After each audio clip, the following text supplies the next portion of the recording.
Yeah. Hello everybody. Hello everybody, and welcome to another PressStart2Play video. Today we have a special guest with us today. Why don't you introduce yourself, Mr. Pollock? Sure, I'm Mike Pollock, voice of Dr. Eggman, among so many other things. and for those of you who don't, and just to let you guys know, pretty much the majority of us have been ecstatic for this. Yeah, Well, we're very, very pleased to have you on here. All right, Yeah, we're just going to ask our good friend here a few questions, just very simple ones. Well, of course, we have a lot of questions. At least, I hope we have a lot of questions. We'll find out. We'll find out. Yes, in good time. I guess we should start. Jim, do you have a few questions? Oh yeah, of course. Mike Pollock, what's it like in the recording room? Is it always a good time, or are there some times where it's not so good? In most cases, it's great fun. Lots of laughs. Even when something serious is happening, there's lots of laughs. The worst thing is occasionally there's some sitting around while the other people are recording or decisions are being made on the other side of the glass. But in most cases, it's tons of fun.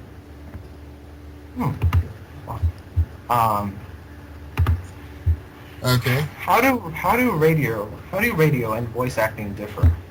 Are there like certain factors that are different? Unless you're doing a radio drama, I would presume.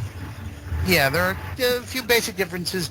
In radio, you're generally speaking, if you're being a radio disc jockey or other air personality, you're usually speaking off the cuff unless you're reading either a newscast or sportscast or commercial copy. But in most cases, radio is a much more point-to-point medium where you're talking to one individual on the other side of the radio, theoretically. Voice acting is generally done with a script. There are occasional improv moments, but usually you're reading something that's been written a long time before. And you are also acting with a range of emotions as opposed to on the radio where you're generally speaking as yourself unless you're doing, for example, a character in a commercial. But those are the basic differences. There's a lot of people who try and transition from radio to voice acting have to unlearn some bad habits, such as talking in a radio voice and hang on while I see why the phone is ringing. I'll be right back. Talk to yourself.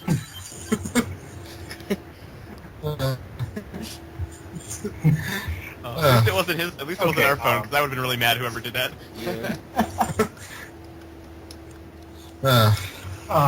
Okay. Do you miss doing radio work? I assume you do a lot of voice acting, in a lot of TV shows. Do you miss doing work, for the radio stations and stuff? I assume you're a pretty busy voice actor and all. You gotta look in a lot of shows. Yeah, the big difference between radio and voice acting is radio tends to be more steady work. It's not guaranteed steady work, but generally you are hired by a radio station and you work there 5 days a week doing a shift, or occasionally you're part-time on the weekends with a specific recurring shift. But in the voice acting world, it's acting, so you're not guaranteed of steady work. You're always on the lookout for new and exciting jobs. If you're lucky, you'll get a job that records several times over. But very often it's a one-time commercial gig, and then you're off to look for a new job. So it's a very challenging life in that aspect, but it's great for short attention spans because it's always something new and exciting. All right. So I've got 3 questions or 4. If you weren't a voice actor, what else would you have done? I'm still dabbling in the world of comedy writing, which I did for a while for radio. I now do it for a blog. I have a blog called thelatestdeadlines.blogspot.com, which is a celebrity comedy death jam. When celebrities die, I make wacky headlines about them because it's fun and I can't help it.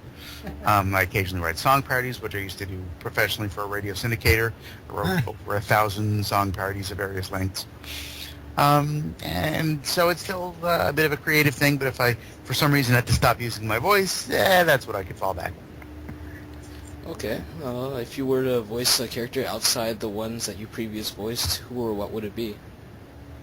I don't look for specific characters to voice, but I'd love to voice something in one of the big animated motion pictures that keep getting released without me. That would be nice. Yeah. Yeah. So, are there any negatives to being the voice of a popular character? There's typecasting. There are plenty of people who have no idea that I do things other than that, and I do. I mean, I have dozens of other roles, and I do dozens of other voices, but most people are either surprised to learn that or are not interested in learning that. Yeah, you gotta be diverse, you know. Okay, so I got some. Since I guess you're most notable for being the voice of Eggman, how did you feel first about being his voice? I was recording some shows for 4Kids Productions. I was in Kirby Right Back At Ya and Ultimate Muscle, and as such, I was part of the 4Kids talent pool. So when they had a new show to cast, they would know who to call, and I was one of those people. And we had a super secret meeting among all the voice actors, which they hardly ever did. But they, among the announcements that they made at that meeting was the acquisition of a show entitled tentatively Project X, which it turned out was Sonic X. And little did I know, but they were very interested in convincing Sega that I should be the voice of Dr. Eggman. So they brought me in for an audition. They gave me samples of Dean Bristow to try and voice match. Spent a few days studying the voice. Went in and did some auditions and essentially parroted back the Dean Bristow voice that I heard, which was basically low and down here and I'm Dean Bristow. Did that. Sega apparently not convinced. 4Kids brought me back in for a round of callbacks. Did the same thing. Dean Bristow. And after about the second round of callbacks, Sega was finally convinced, and I became the voice of Dr. Eggman. Oh, okay, so you basically shaped your voice to be, right? It started, if you'll listen to the first few episodes of Sonic X, it's a much more closer approximation of Dean Bristow. But as the series progressed and we realized we needed a little more room for comedy, the director and I agreed that we should have a few more highs and lows in the voice. So by the fourth or fifth episode, Eggman is closer to what you hear today with the very high highs and very low lows. Okay. And then the most surprising thing about Sonic X that many people don't realize is that I was also the voice of Ella the Maid. Oh, you were Ella the Maid? Like I said. Yes, I was Ella the Maid. It's very simple. That's that. Oh, Jeez. God. I have never figured that out until now. Like I I said. joke about it in the comic book. Mm-hmm. You got that is range, man. You got range. Like I said, no one believes it. I could never believe that. Like, if someone told me, like, hey, Mike Pollock is voice of David and Sonic X, I was like, nah. Well, I think if Mike Pollock tells it to you, you'd know then. I do a whole bunch of voices that sound nothing like Eggman, but no one wants to believe that. No, I'm not. Okay, so would you ever consider leaving the role as Dr. Eggman ever? Not if I didn't have to. I love working. Okay. So Put the bread on the table. would you say that he's one of the most, like, characters you like to, enjoy doing the voiceover for? Like, one of those enjoyable? I like characters that make me laugh consistently, and especially in the later games and the upcoming Sonic Boom cartoon, there's a lot more comedy happening. But generally, I like characters whose voices make me laugh. So I still have a soft spot in my heart for Meat from Ultimate Muscle, because his just over-the-top truck driver voice is great fun to do. And also things like Ella the Maid, which is such a bit of stunt casting that it just amused me to no end. Oh, okay. So this might be a little bit of controversial or a weird one, but how did you feel about the voice and the direction of Dr. Eggman from the 2006 Sonic game? I spent about 3 hours recording that, so there's not much time to form any opinions. I walked in, I saw the character art, and I said, that's an interesting look. I read the script, and I said, that's a little darker than the comedy that I've been doing recently. So naturally, we had a little darker tone, because the comedic tone would not have worked. And I recorded my thing, and I walked out. Okay. It's good. I'm not paid to have opinions. I'm paid to do what I'm told. So, has there been any major changes that you've made to Eggman's voice over the years? Not consciously, other than when the script calls for a dramatic read, I give it a more dramatic sound. And when it calls for comedy, I give it comedy. The basic core voice has stayed the same, I would say, for most of the past 10 years. Okay. So, are there any voice acting that you're not proud of? No. Even in the, for example, the much-hated Rat-Tattooing ripoff of Ratatouille, I'm proud that I voiced about a dozen characters in there, and they're all fairly distinct voices. Interesting. Well, okay, so what other recent voices have you done? All sorts of stuff. I'm in a series of commercials for Health Source Rhode Island, the Rhode Island Obamacare website. Just did a spot for a new toy that is, well, a line of toys. That particular spot has not yet been released, so I can't divulge that, but it will be appearing in my YouTube channel when it's available online. I appeared alongside Katy Perry in a video for her Pop Chips flavor as a plush evil cat figure named Fat Cat. Done spots for the Scotty Vest line of travel vests that I wear all the time. I do some work on satellite radio that I'm not at liberty to discuss right now, but all sorts of stuff. I did some wacky voices for Sunsetter retractable awnings a few years back. Always work. I just the other day did what did I do? I did some banking training videos for some type of mortgage back-end people that you're not likely to ever see. Some other healthcare-related stuff for some insurance companies. All sorts of stuff. Nice. All right. You've been doing voice acting for a long time. I can definitely tell that. You have a long history of it. Simple question. How often do you interact with other voice actors during recording sessions? Not often enough. Just the other day I was doing a two-person read, which is the term for having two people in a booth at the same time. Yeah. Doing a trial reenactment for a cable network, which until that's released I can't tell you much more about it. But Say no more. I was playing a Southern lawyer, and there was another actor in the room playing a defendant. And that was a lot of fun because that was real live acting against the real live person in the room. Most of the time, if you're dubbing something from a foreign language into English, you're doing it all alone in a room. Ah. Alright. So, do you ever think, in the upcoming years, would you ever quit voice acting? More generally retire. Yeah. Not until I have to. Ah, okay. I'm having tons of fun.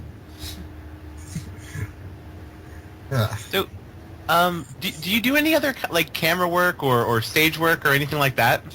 I haven't done much on-camera or stage work. I've done some community theater stuff near my hometown.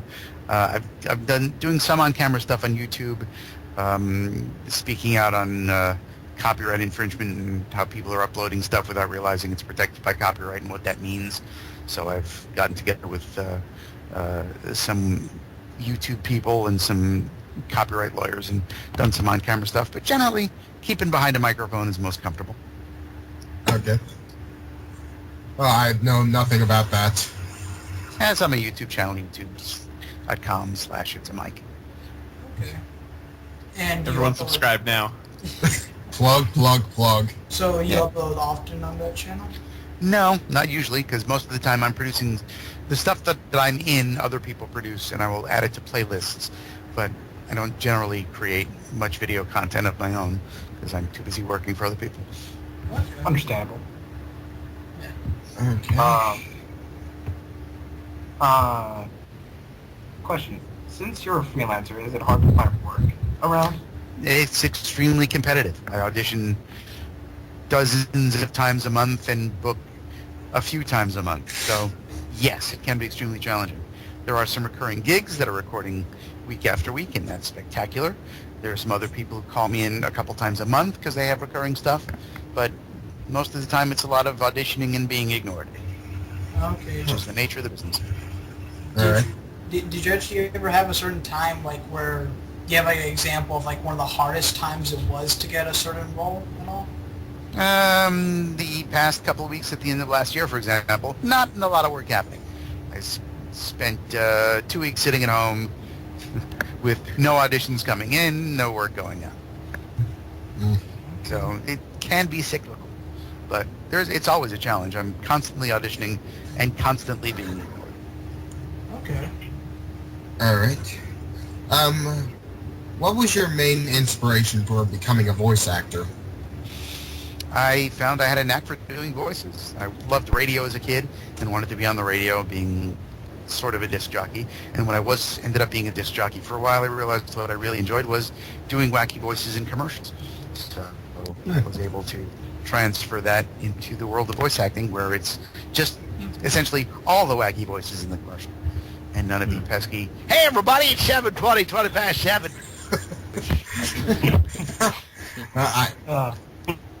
I'd listen to that. So question, Mr. Pollock, do you like to play characters in a one-shot work, or stick to a certain one? No real preference. It's nice to have a character that you can develop over time, but since there's so much one-shot work, I'm grateful for that as well. All right. What's the weirdest role you were ever in? Oh, there have been some that are just animal noises. I auditioned to be a deranged chicken in some movie that I didn't end up booking, but I've done occasional weird animal noises for things that are highly forgettable. That was Mike Pollock, everybody. Yeah, basically.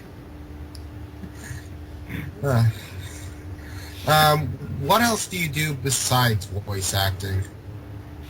I administer a couple of websites of my own and for other people, a couple of podcasts, and have a handful of listeners that are essentially unrelated to voice acting. And mind my children. Having a family with a wife and 2 children is extremely time-consuming. Say no more. Mm-hmm. John, you want to go next? Sure. I was wondering, is there any lines that people ask you that just make you so angry because they ask you it all the time? The extremely juvenile Pingus meme that I've had more than enough of keeps coming up. I will refuse to discuss that further. But other than that, no, and I can't do much with the character off duty without risking getting in trouble. So I just keep things generic and say generic stuff like, "I'm Dr. Eggman." Question, have you ever had any bad experiences while voice acting once? The worst problems with voice acting are getting either the giggles or getting tongue-tied, and usually the magic of digital editing makes that not a problem. As long as the people on the other side of the glass have some patience and understanding, I will get through without a problem. Getting rush talent. Mm-hmm. A question. Are there any characters you wanted to play before but could not, or they weren't needed? There are a couple things that are out of my voice range, like one of the earliest roles. I played a series of characters in a live-action video for kids. The video was footage of boats in New York Harbor with a loose storyline written around them, and they wanted me to play all the roles, including some women. And basically all the women ended up sounding essentially like Ella the Maid, which is not what they wanted. So they recorded me for those roles and ultimately hired someone else for them, for the women. And I ended up playing all the male characters. Right, so I have a question here, Mr. Pollock. Could you ever imagine voicing Dr. Eggman as the good guy? That's what the script says. I do what the script says, so sure. Oh. That's up to the writers. All right. Hello? Anyone? Well, I was wondering, have you ever had, any, you would say, a feud with any, say you're either acting with someone and recording with, have you ever had, a disagreement with anybody? We're usually not together long enough for that to happen. The most I ever spent with anyone in a room is 4 hours. So you're there to work. There's precious little downtime for extraneous chatting. So no. There are a couple of directors who are just difficult to deal with, but I only have to deal with them when I'm there. And when I leave, I get paid. So Money soothes many Money, wounds. money soothes the soul. Exactly. It is the lubricant of many disagreements. Ah. One more question from me, Mr. Pollock. What do you have to say to anyone who wants to start a career in voice acting, either freelance or mainstay? Make sure that you get some acting training on a real live stage, whether it be school theater or community theater. Learn how to act with people, because when you're in voice acting world, you are many of the time going to be working alone, so you got to know how to pretend you're working with someone else even when you're not. Get yourself some voiceover coaching if you can. There are lots of people who do that either online or in person, so that you know the basics of what to do and how to do it. Get yourself a professional voice demo made, preferably more than one, because you can't expect to make money focusing on just one genre. So if you want to do animation and characters and gaming, that's great, but you had better have some experience and a demo for commercials, for narration, possibly for promo like I do, so that you can diversify and have as many people be willing to hire you for as many different things as possible. And probably most important of all, be prepared to deal with rejection, or in most cases, being ignored. All right. Well, Anyone else? so I have two questions actually. Yeah. What do you call it?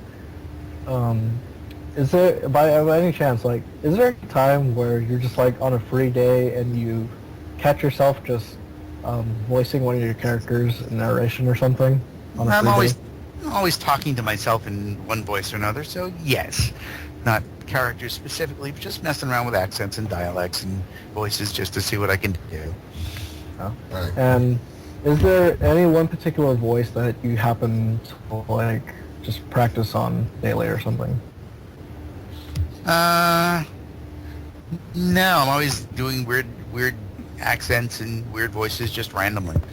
So whatever strikes my fancy or seems relevant to the situation. Mr. Pollock,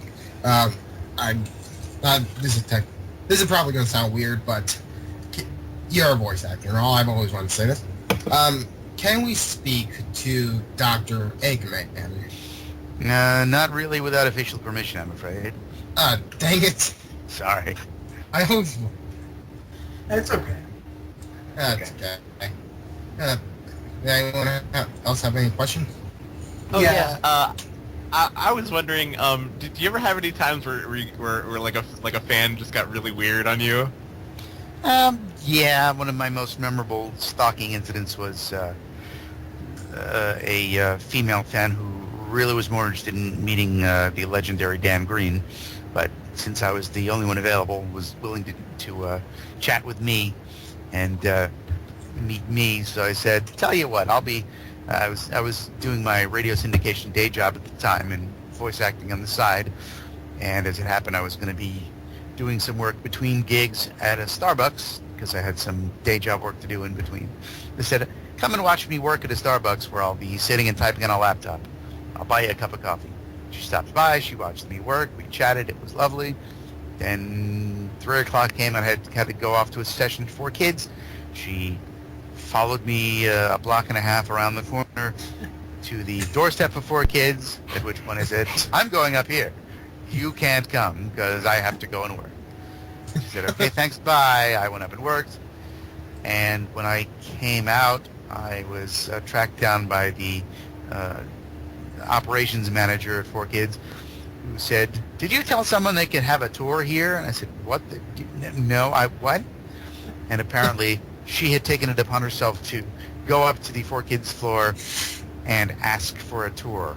They don't give tours, it's an office. That's not really how that works. But I got in trouble for her not having any that boundaries. sounds extremely funny.